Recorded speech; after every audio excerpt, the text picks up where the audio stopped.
Hey, good morning. It's Monica Cornetti with a Monica Morning Musing. I was thinking about gameplay. We have a group of students going through some summer school classes, doing various levels of certification. And one of the comments that I often hear is that, well, I don't really play games. And although you don't have to be this hardcore gamer to be able to design gamification well, you do have to understand how games work. And so I have them do a really simple activity that we deconstruct a game to see what are the facts of what happens inside the gameplay, what are some of the feelings that we have about that, what's our impression of those, and then what are some assumptions that we can make. So I always start with something really simple. So if you consider yourself a non-gamer, not really into games, like people say, let's play a game, and you're like, I'd rather go read a book in the library, that's okay. But if you're going to be really great at gamification design, you gotta understand the concept of game mechanics. So there are elements that make up a game, things like dice and cards and a game board, and then you bring these rules around those elements, and that now creates a mechanic and then a dynamic of play. So dice now becomes chance, just like a spinner board would. The game board, you either, you take turns moving around it.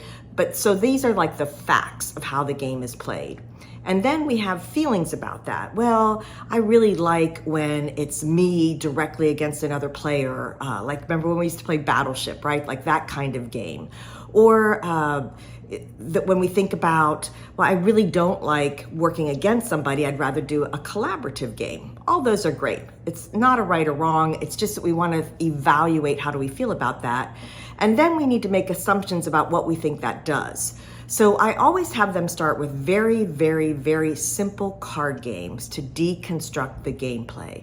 So you can do this yourself. Grab a friend, grab a family member, grab a colleague and a deck of cards and play a simple game like War or Crazy Eights or even something like Go Fish. And just start recording, write it down or video. What are the facts of this game? Like let me use War, for example. So the facts are we use a standard deck of playing cards, 52 cards. We shuffle them.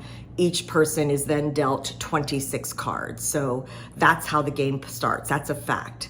And now we start to play by turning a card over, laying it down.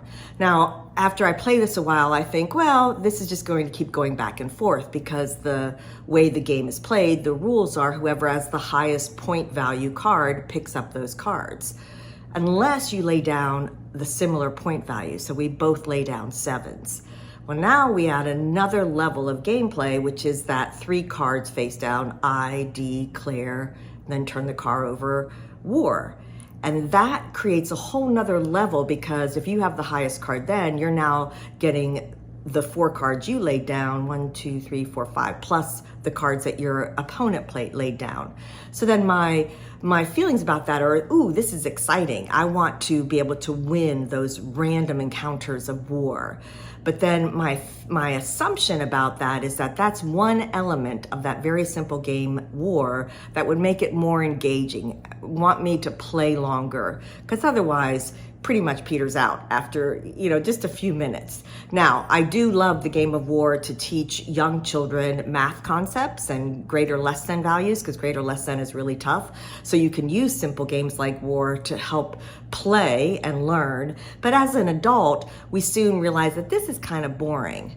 Same thing happens when we do just that kind of if this, then that algorithmic kind of reinforcement inside our gamification. So here's what I just want to encourage you to do. Go play some games. You don't have to go spend hours and hours immersed in different games, but try some out. Record what are the facts of how this game plays? What's my impression of that? How do I feel about these different game mechanics? And then what is my impression of what that mechanic does, what that mechanic will produce? The more that you do that, the better you're going to get at gamification design. I guarantee it, because that's what makes good gamification design, is deconstructing those games and bringing those game-like elements into your learning programs. So have some fun, deconstruct some games. Let me know what you find out. Feel free to send anything to me, guru@sententiagames.com. Give me your facts, your impressions, your assumptions about what happens, and I'll be happy to walk through those with you. So thanks so much. We'll see you again for another Monica Morning Musing.